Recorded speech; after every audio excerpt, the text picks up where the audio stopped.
Hi everyone, welcome to or welcome back to my channel, and thank you very much for joining me here again today. The last time we spoke about the case of Jocelyn Smith, and we will keep her and her family in our thoughts as she is still missing. But today we're going to talk about something on this channel that we do talk about quite often, and that is familicide. And that is literally the act of murdering one's family. We have spoken about the Van Breda case. We have also spoken about the Griquestad murders. And those are all cases based around familicide. But for today's case, people seem to believe that the person who is standing trial for the murders is not the person guilty. But we will get to that quite soon. For today's case, we are going to talk about Anton Bouwer. And he is a man who allegedly did the unthinkable. And with that being said, let's get into today's case. Intended for mature audiences. They were heading to an area called Kempton Park, which is a large city on the east rand of the Gauteng province. In Kempton Park, there are many malls, and it has one of the busiest airports in South Africa,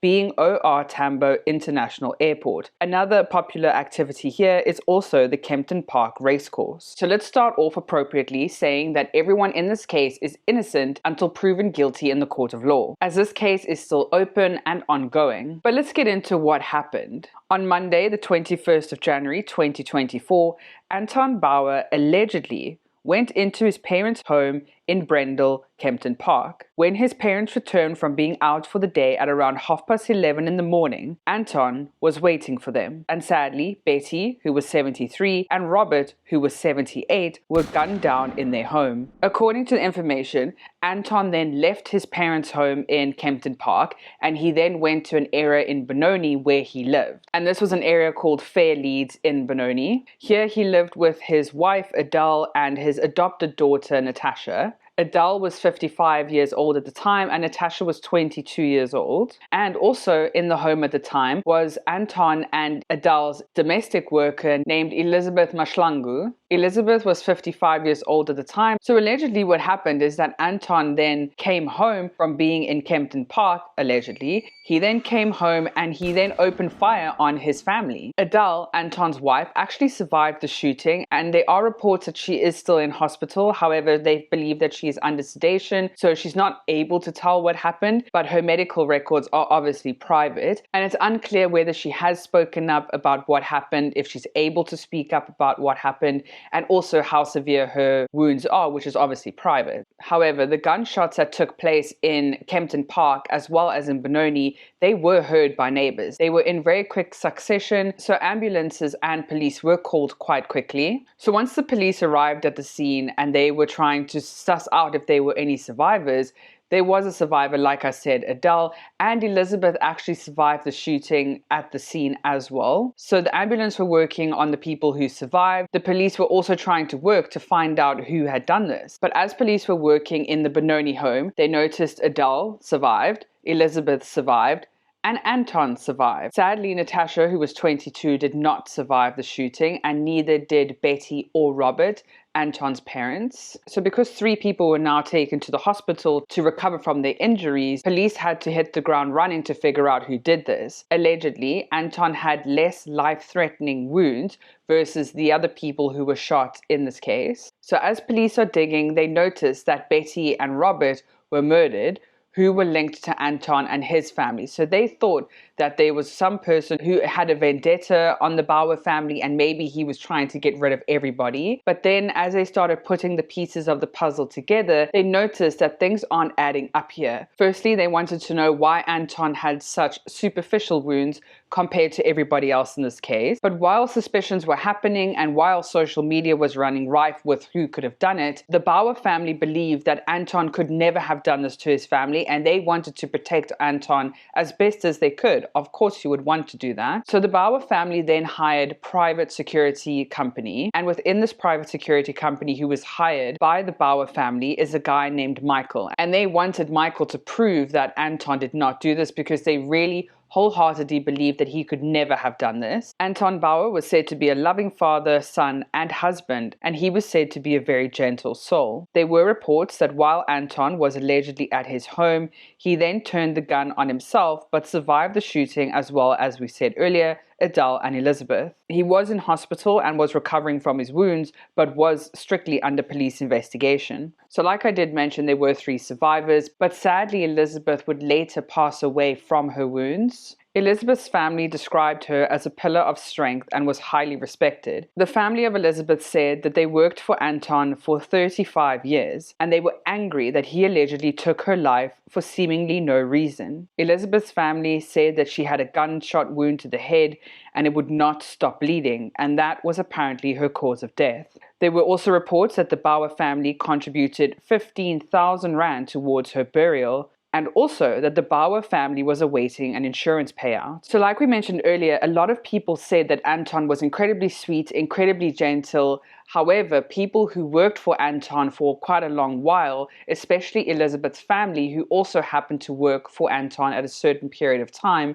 said that Anton was very gentle, he was very sweet, but that was mostly allegedly when he was dating his first wife. After him and his first wife got divorced, people said that Anton really changed and he became a man that they did not recognize. They said that he was a bully, he was mean, he was short-tempered, and that he just didn't have tolerance for anybody. He was just angry. Also, apparently, a man who worked for Anton, who in some reports says that it is Elizabeth's son. Allegedly, he worked for Anton and he really hurt his ankle while he was in the garden working one day. And while he was in the garden, just trying to assess what damage he had done to his ankle while working, Anton allegedly then walked up to him and slapped him in the face and told him that he's taking way too long to work and he needs to hurry up. And this is apparently where people saw a crueler side of Anton. But Elizabeth's son refused to go to the police because he was worried that if he went to the police and made this a bigger deal, that Elizabeth may be fired by way of association. So sadly, now that Elizabeth passed away as well, that is 4 people that were murdered. So since Anton, who was 56 at the time, recovered from his wounds in hospital, and once he was released from the care of the doctors, he was quickly arrested. He also appeared in court on 4 charges of murder, 1 charge of attempted murder of Adele, and also 1 charge of defeating the ends of justice. So Anton's last court appearance was on the 5th of March 2024, where it was mostly about bail and whether he would get that. It still seems that he is going to stay in prison. But now let's get into the nitty-gritty of this case. And like I said earlier, it's very wishy-washy about who done it, who's actually guilty, and there are so many theories going back and forth. So to start, while in court, as Anton was being led up from the cells at the bottom, as he's coming up the stairs into the courtroom, allegedly a younger man who was very emotional seeing Anton wrapped his arms around Anton, and to all the witnesses who saw it, he then allegedly passed Anton something in his hand, and then everybody sat down because the judge came in, and then he quickly got up and left. The police saw this happen and they quickly chased after him, but when they got to this younger man, he said he didn't pass anything to Anton, he had no idea what they were talking about, and that he just wanted to leave. The police inside the court then looked at Anton and tried to assess what was on him. They looked for anything that Anton might have on him, but allegedly there was nothing found on him. Something must have happened for the police to run out and accuse this man of passing Anton something, as well as them seeing Anton allegedly have something. So that was the first disruption that threw a lot of people in the court. Then another thing that I have found is that, remember I told you that there was a private security company with our Michael friend who was there to try and prove that Anton was not guilty? Well, about that, so Michael was hired. He then started working with a private investigator named Donnie Day. Donnie and Michael are now working to see that Anton may or may not be linked to more murders. So firstly, Mr. Donnie Day dug up that in 2011, Anton was allegedly linked and a person of interest in his son's passing in 2011. Not only that, but these 2 men also dug up that Anton was also the person of interest and main suspect in the murder of his brother, which happened in August of 2011, where police responded to a call where a body was found beside an abandoned, burnt-out vehicle. Anton did take a polygraph at the time, and his passing or failing was not declared. And also, while this was being investigated,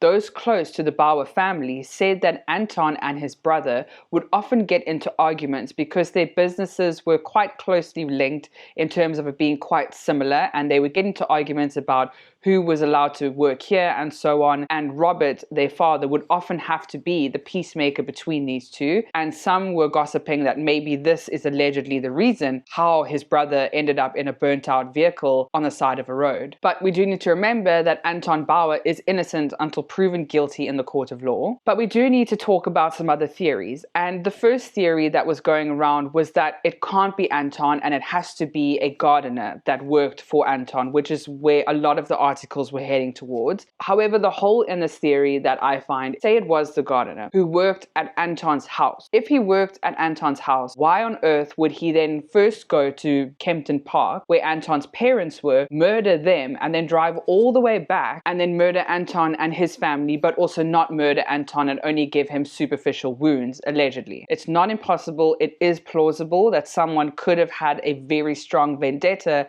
against the Bouwer family and decided to completely wipe out everybody in their way. So it is plausible, and this theory is open to the courtroom to find and prove that it wasn't. The second theory is that Anton did do it and he was just really fed up with his family. But the question is why? Why murder your parents? Why murder your wife and your adopted child or your child? It just doesn't make any sense. In earlier videos, when we spoke about the Van Breda case or the Griekwestad murders, there was some deep, passionate rage that was happening with these young men and the reason as to why they murdered their families. These young men had a certain motive as to why they wanted to murder their families, but Anton's motive is really unclear. It could be allegedly because of insurance payouts, or it could just be that he was just absolutely fed up with his family and he didn't want to be with any of them anymore. But also, when looking into this case, there were reports that a lot of things were missing from the home. When we went to the parents' home, Anton's parents' home in Kempton Park, nothing was taken. Allegedly, the home was ransacked, but a lot of the articles said that the house was not ransacked.